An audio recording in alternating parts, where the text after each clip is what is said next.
Assalamualaikum Sobat Football United. Di video sebelumnya gue sempat membahas terkait dengan masalah Manchester United ketika menghadapi tim yang tampil dengan low block. Lalu apa solusinya?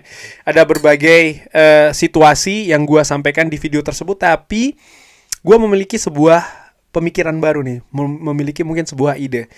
Di periode jeda ini ya, kompetisi karena masih beberapa hari lagi baru akan dilanjutkan kompetisi Premier League ini, menurut gue ini merupakan sebuah topik yang menarik juga karena Manchester United bersama dengan Michael Carrick tentu saja akan menghadapi lawan-lawan yang masih cukup banyak dengan kecenderungan bisa jadi mereka pun juga akan bermain dengan low block. Terutama kalau melihat ketika Manchester United menghadapi Fulham dan juga menghadapi West Ham. Ketika tim yang low block tampil dengan baik, artinya mereka bukan hanya tampil dengan low block saja, tapi juga mereka misalnya tampil dengan fokus, konsentrasi tinggi, mereka disiplin, membuat Manchester United ini sulit, hampir tidak berkutik. Apalagi ketika mereka bisa membuat kejutan dengan misalnya unggul duluan, lalu mereka pun juga mempersulit situasi Manchester United seperti kayak Fulham ya, yang sudah tertinggal 2-0 tapi ternyata mampu berkembang dan menyamakan kedudukan. Manchester United berada pada periode atau pada tempat yang berbahaya menghadapi Fulham, nyaris kehilangan 2 poin di kandang sendiri. Menghadapi West Ham justru malah lebih parah nih, nyaris kalah, walaupun akhirnya Manchester United terhindar dari kekalahan dan tetap mendapatkan kemenangan menghadapi Fulham. Tapi ada potensi berbahaya di sana. Nah, balik lagi, ketika Manchester United menghadapi lawan yang low blocks, apa yang bisa mereka lakukan? Gua juga melihat situasi squad dari Manchester United. Gua juga melihat ada beberapa mungkin kekeliruan, kesalahan ya ketika menghadapi West Ham. Ketika menghadapi West Ham ada beberapa faktor yang gue nilai mungkin tidak pas ya. Misalnya seperti kayak Mbeumo yang bermain di sisi sebelah kiri. Meskipun hanya dalam beberapa periode, tapi menurut gue itu merupakan sebuah tanda tanya. Kenapa? Mbeumo menurut keyakinan gue ya, posisi terbaiknya ada di sebelah kanan. Ini sudah ditunjukkan ketika periode sebelumnya bersama dengan Ruben Amorim, pun juga ya periode-periode selanjutnya. Mbeumo jauh lebih berbahaya di sisi sebelah kanan, atau ketika ingin dirubah, Mbeumo didorong ke depan, bukan justru ditempatkan di sebelah kiri. Lalu gue juga melihat situasi dengan Matheus Cunha ya sangat luar biasa ketika melakukan penetrasi. Dia punya kecepatan, dia punya keberanian, dia punya skill. Tapi ternyata hal tersebut menghadapi sebuah tembok yang kokoh ya. Artinya ya Matheus Cunha ini butuh ruangan, butuh space. Ketika itu tidak dimiliki, dia susah menurut gua untuk berkembang. Sehingga ketika Manchester United ada kecenderungan menghadapi lawan yang tampil dengan low blocks, menurunkan Matheus Cunha dari awal ini mungkin harus dipertimbangkan lagi. Pun juga Bruno Fernandes, menurut gua salah satu permasalahan situasi ketika menghadapi West Ham yaitu adalah Bruno Fernandes. Situasinya bagaimana? Ketika Bruno ini berusaha untuk diisolir, ruangnya berusaha untuk dipersempit oleh pemain lawan ya dengan memberikan penjagaan, ternyata ini memiliki pengaruh. Bruno Fernandes kreativitasnya berkurang karena ya dia tidak memiliki ruangan yang besar, sehingga menurut gua ini juga harus diperbaiki. Bagaimana caranya? Gua ingin mulai dulu dari Mbeumo ya, dengan jangan ditempatkan di posisi di mana dia tidak tampil secara maksimal. Tempatkanlah di posisi yang dia nyaman, yaitu sebelah kanan atau di depan.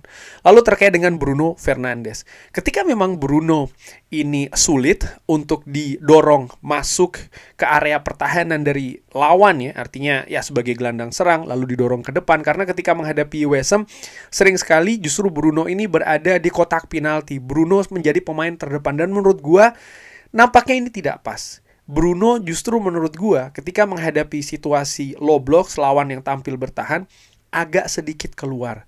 Kenapa? Ini juga menarik dilihat ya bagaimana proses gol dari Manchester United. Benjamin Sesko bukan hanya gol dari Benjamin Sesko, tapi juga gol yang dianulir nih. Gol dari Casemiro. Bagaimana proses itu berjalan?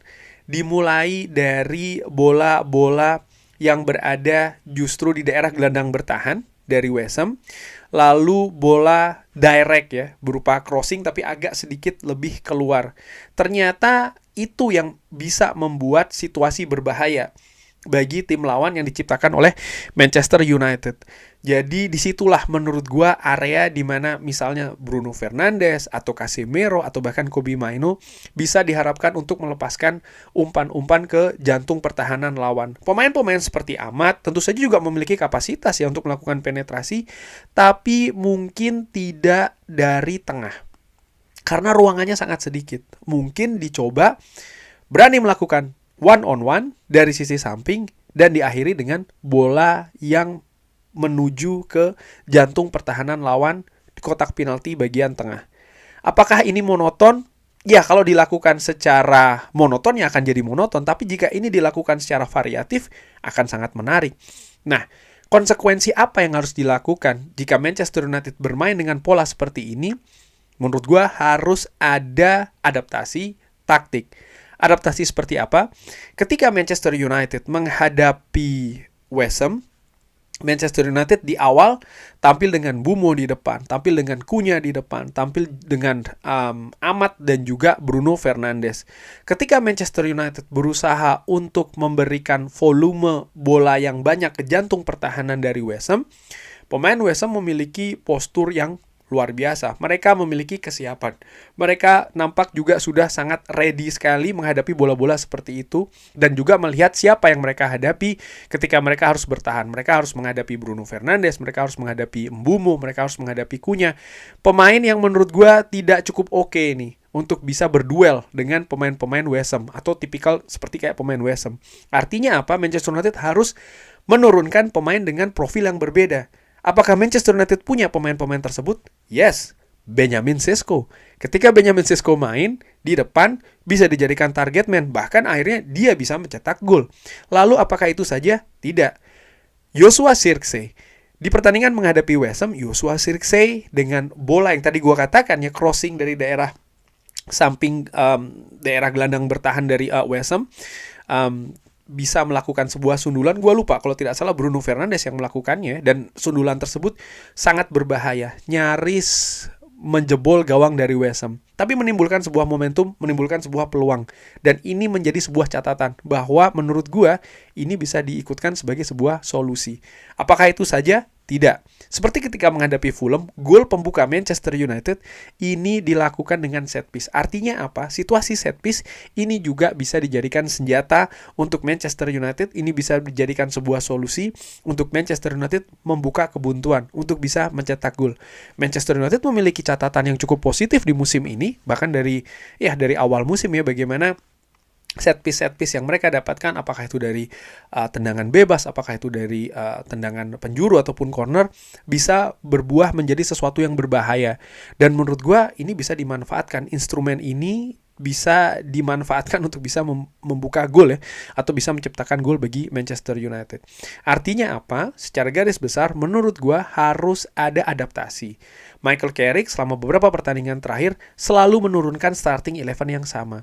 Dan menurut gua ini juga merupakan pelajaran bahwa dengan starting 11 yang sama mungkin dia ingin membuat sebuah taktik yang disesuaikan dengan lawan, namun ternyata itu saja tidak cukup. Tidak bisa hanya dengan dengan pemain yang sama lalu merubah taktiknya saja.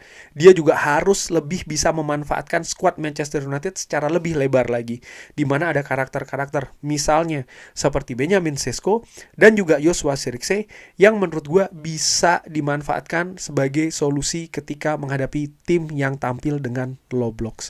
Bagaimana menurut Sobat Football United? Ada pendapat lain? Silahkan drop di kolom komen.